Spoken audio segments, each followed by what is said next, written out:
This is not just a video. This is a moment where time slows down for a reason. The prayers you whispered were never ignored. The silence you endured was shaping you, not abandoning you. Every delay carried meaning. Every wait had a purpose. And if you're hearing this right now, it's because the answer is closer than you think. You didn't pray into a void. I want to start there, because so many people carry a quiet shame about hope. We tell ourselves we were naadvi for believing, dramatic for asking, foolish for waiting. But prayer is not a performance, and it's not a lottery ticket either. It's a relationship with time. When you prayed, you entered a conversation that doesn't obey your calendar, but it does honor your sincerity. Every word you spoke didn't disappear into the ceiling. It landed somewhere meaningful, somewhere intentional. And the hardest part is that meaning often unfolds long after the asking. What we struggle with is this idea that if an answer doesn't come quickly, it must not be coming at all. Silence starts to feel personal. We interpret it as rejection, or worse, as indifference. But there is a difference between silence and absence. In deep relationships, the most important shifts often happen quietly. Think about how trust forms, how grief moves, how identity reshapes itself. These are not loud processes. They are slow, almost invisible, but they are decisive. Prayer works in the same way. It sets things in motion beneath the surface before anything changes in front of you. You see, timing is not punishment. Timing is coordination. When you prayed for something that would change your life, it didn't just require an answer. It required alignment. You were not the only variable. Your capacity, your boundaries, your resilience, your clarity all mattered. Sometimes the answer waits because it refuses to arrive in a way that would harm you. What feels like waiting is often protection disguised as delay. And let's be honest, some of what you asked for years ago would have overwhelmed the version of you that existed back then. Not because you were weak, but because you were unfinished.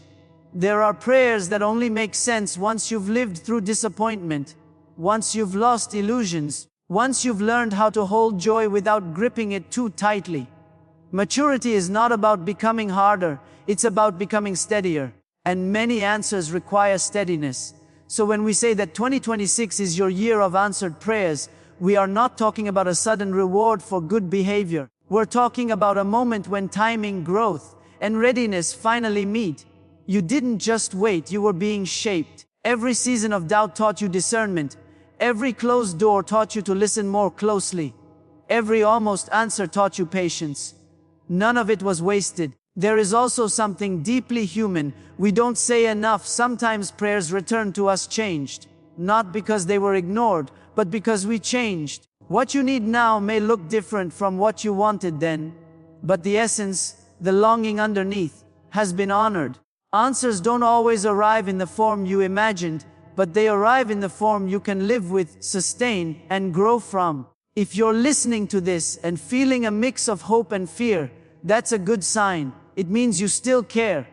It means you haven't numbed yourself to disappointment. Stay there. That tenderness is not a weakness. It's evidence that you're still in relationship with what you asked for. And relationships evolve. So trust this. Your prayers are not late. They are arriving with intention. And when they do, you won't just recognize the answer, you'll recognize yourself in it. What we often call silence is actually one of the most misunderstood experiences of faith. We imagine that if nothing is happening, then nothing is being done. But silence is not emptiness, it's space. And space is where alignment happens. When you prayed and the answer didn't come, it wasn't because the prayer lacked power. It was because the answer required conditions to be met, inside you, around you, and sometimes far beyond what you could see. We are uncomfortable with waiting because waiting confronts us with our lack of control. It exposes how much we want certainty on demand. And yet, the most meaningful transformations in life never arrive instantly. Think about trust, intimacy, wisdom, or courage. None of these appear overnight. They emerge through tension, through ambiguity, through moments where you don't know if what you're doing will ever pay off.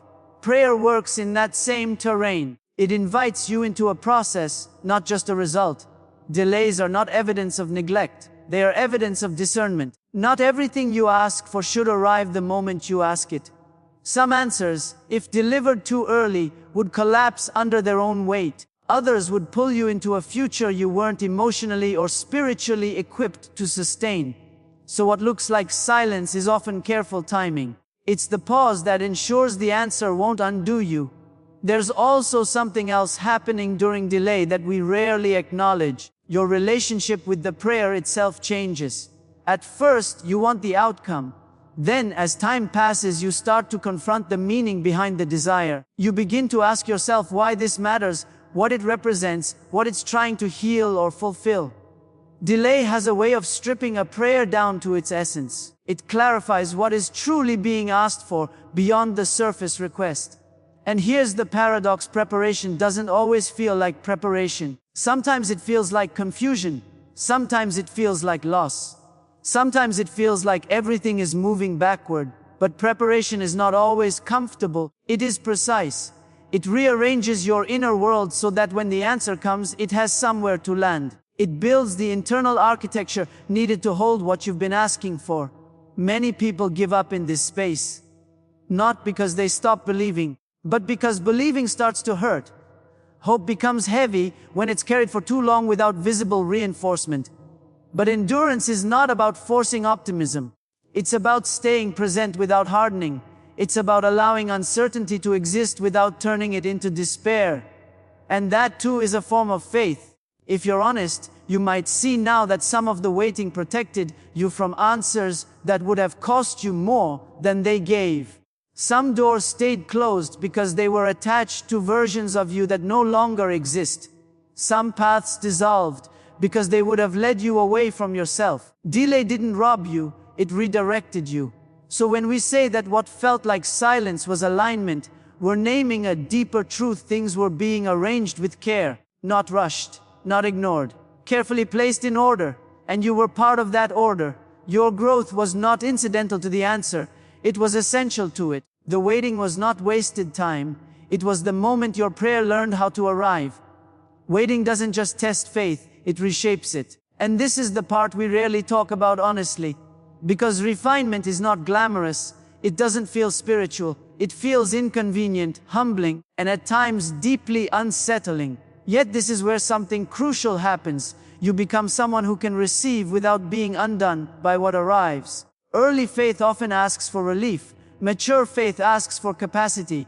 And the space between those two is where you've been living. Through disappointment, through unanswered questions, through moments when you wondered whether you were still being heard at all. What you didn't see then, but may begin to see now, is that your faith was being trained, not tested. It was being strengthened in ways that comfort alone could never accomplish. There is a difference between wanting something and being ready for it.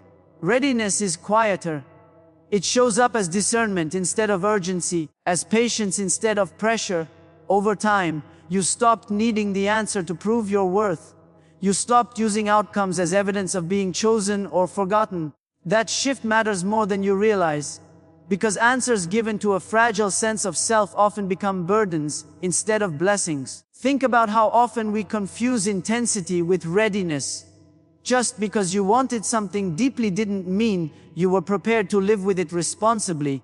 Desire doesn't always come with stability, so refinement begins by slowing you down, by stripping away the need for instant validation, by teaching you how to stand steady even when nothing moves. This is not punishment. This is formation. You've learned how to tolerate ambiguity without abandoning yourself. That alone is a sign of growth. You no longer panic when timelines stretch. You no longer collapse when things don't resolve immediately. You've developed an inner grounding that wasn't there before. And that grounding is essential, because answered prayers often bring new responsibilities, new expectations, and new pressures that unrefined faith cannot withstand. There's also something subtle that happens in this process. Fear loses its authority. Not because it disappears, but because it no longer makes your decisions. You've learned to move forward even while uncertain, to trust without needing guarantees. That's not blind belief, that's earned confidence. And it only comes from walking through seasons where you had no proof except persistence. Refinement also teaches humility. You realize that receiving is not about control, but about cooperation. that some outcomes require you to be flexible, open, and willing to adjust. You become less rigid, less attached to how things must happen, more receptive to how they can happen. This openness is not weakness, it's wisdom. It allows answers to arrive in forms you might have missed before. And let's be clear, refinement doesn't make you smaller. It makes you sturdier. It teaches you how to hold joy without clinging, how to face success without losing yourself, how to accept fulfillment without fear of collapse. These are not small skills. They are the difference between a blessing that elevates you and one that overwhelms you. So if you've felt stretched, unsettled, or quietly reshaped over the years, this is why. Your faith has been learning how to carry weight. Not just the weight of disappointment, but the weight of fulfillment. Because answers change things, they alter identity, they shift direction, and only a refined faith can integrate those changes without breaking apart. You weren't delayed, you were being made ready to receive without fear. There is something quietly astonishing about old prayers. The ones you whispered years ago, maybe even forgot you ever spoke. They don't vanish with time, they wait. And when they return, they don't come back unchanged, they come back wiser. Because you are wiser. What you once asked for with urgency now meets you with discernment. What you once wanted as escape now arrives as invitation. This is not loss, this is evolution. When we pray early in life or early in a season, we often pray from longing alone. We ask for relief, for resolution, for proof that we matter. And that's human. But life has a way of expanding us, sometimes painfully, sometimes slowly, so that when the answer finally appears, it doesn't simply solve a problem, it transforms a person. Old prayers answered late often carry a depth that early answers never could. You may notice that what is arriving now doesn't look exactly like what you envisioned back then. And that can feel confusing at first. We get attached to our original images, our imagined outcomes. But answers are not obligated to match our fantasies. They are designed to meet our truth. And your truth has matured. You can now hold complexity. You can tolerate nuance. You can live with paradox. That's why the answer can finally show up. There's also a gentleness to delayed answers that we don't talk about enough. Early answers tend to be dramatic. Late answers tend to be integrated. They don't disrupt your life. They settle into it. They don't demand that you become someone else overnight. They meet the person you already are. This is not anticlimax, it's sustainability. It's the kind of fulfillment that lasts. Old prayers often return with new power because they are no longer driven by fear. Fear used to say, I need this to be okay. Now something steadier says, I can receive this without losing myself. That difference changes everything. It turns an answer into an anchor rather than a storm. It allows gratitude to replace desperation. And gratitude, unlike desperation, doesn't exhaust you. You might also notice that when these prayers are answered, they affect more than just you. Early desires are often personal. Mature answers ripple outward. They influence how you show up in relationships, how you listen, how you give, how you lead. What once felt like a private longing becomes a shared benefit. That's not coincidence, that's design. There's a quiet confidence that comes with this stage. You're no longer asking to be rescued. You're asking to participate, to co-create, to contribute. And that shift is subtle but profound. It means the answer doesn't replace your effort, it partners with it. It doesn't remove responsibility, it trusts you with it. Sometimes people are surprised by how calm they feel when the answer finally arrives. They expected tears, fireworks, validation. Instead, there's a deep exhale, a sense of recognition, as if something inside you says, this fits. That calm is not indifference, it's alignment. It's the feeling of something arriving at the right time, not just the right place. So if you find yourself standing in front of an answer and wondering why it feels different than you imagined, let that be a sign of growth, not disappointment. You are not missing the miracle, you are meeting it with maturity, and that maturity is what allows the answer to stay. Old prayers don't come back to impress you. They come back to meet you where you can finally live with them. There's a particular kind of surprise that arrives not with noise, but with clarity. The door opens, and people say it was sudden, but you know better. You know how long the hinges were being oiled in silence. You know how many small, unseen choices led to this moment, What looks like an overnight shift is usually the result of a long season of quiet obedience, of showing up when no one was watching, of staying aligned when applause was absent. We tend to imagine that breakthroughs announce themselves, that they come with confirmation, recognition, validation. But more often, the groundwork is laid in obscurity, in decisions that feel ordinary, in restraint that goes unnoticed, in integrity practiced without witnesses. These are not glamorous acts. They don't trend. They don't get rewarded immediately. And yet, they are the architecture beneath every door that opens, out of nowhere. There's something humbling about realizing that the most important work you did was invisible. It wasn't strategic in the way the world defines strategy. It was relational. It was internal. It was about choosing consistency over intensity, about honoring values even when shortcuts were available, about staying in conversation with your conscience when no one else could hear it. This kind of obedience doesn't shout, it steadies. And when the door finally opens, it often surprises not just others but you, because you didn't live as if this moment was guaranteed. You didn't perform for it. You prepared quietly, without entitlement. That's why when opportunity arrives, it doesn't inflate you. It meets you grounded. You step through not as someone desperate to prove something, but as someone ready to steward what's been entrusted. What people miss is that sudden openings require slow foundations. Without them, doors collapse under pressure. But with them, openings become sustainable. They don't just change circumstances, they change trajectories. And they do so without demanding that you betray yourself to keep them open. There's also a profound trust embedded in this process. You trusted that small faithfulness mattered, even when it didn't seem to move the needle. You trusted that alignment would matter more than visibility. That trust reshaped you. It taught you patience without passivity, action without anxiety, hope without illusion. These are not small achievements, they are rare. When recognition comes after long obscurity, it lands differently. It doesn't become your identity. It becomes a platform for contribution, rather than a mirror for validation. You don't cling to it, because you've already learned how to live without it. That's what makes you safe with it. And yes, some doors open because circumstances shift, but the doors that matter most open because you became someone who could walk through them without losing your center. That's the part no one sees. That's the part that took time. And that's why the opening feels sudden to others but deeply familiar to you. So if you've been faithful in quiet ways, if you've honored convictions that never earned applause, if you've kept going without guarantees, understand this: nothing was wasted. The silence wasn't emptiness. It was construction. What opens suddenly stands because it was built patiently. At some point, the answers stop being just about you. This is the quiet turn in the story that many don't anticipate.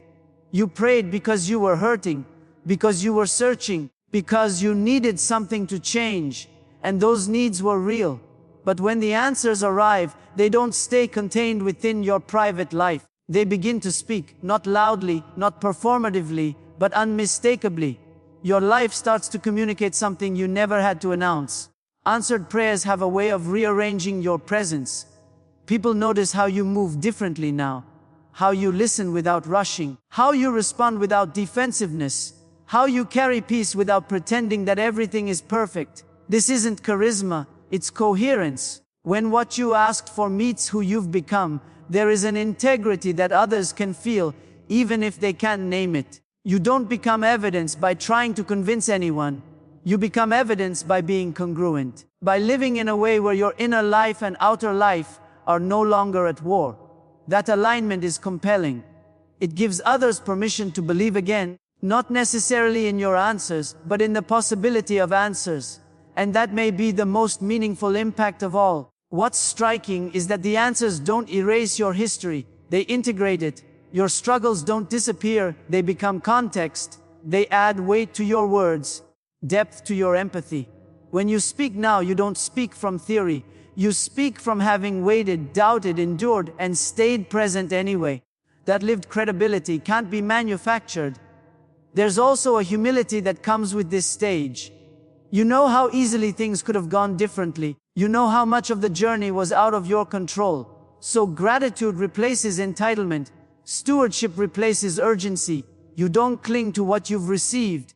You care for it. You don't rush to display it, you let it work quietly through you. And perhaps most surprisingly, answered prayers don't close the story, they open responsibility. You become someone others watch, not because you're perfect, but because you're real. Your life says, it's possible to wait and not lose yourself. It's possible to hope without becoming bitter. It's possible for timing to make sense. Eventually, that message travels further than you think. Legacy isn't built through visibility alone, it's built through consistency over time. Through the way you show up when no one is asking you to perform. Through the way you honor what you've been given without turning it into a pedestal. The answers you receive now shape the questions others feel safe to ask later. And this is where it all comes together. The waiting, the refinement, the delays, the quiet obedience. They weren't just leading you to an outcome. They were shaping you into someone whose life could hold meaning beyond the moment. Someone whose story doesn't end with fulfillment, but expands into contribution. So when your prayers are answered, don't rush past what that makes possible.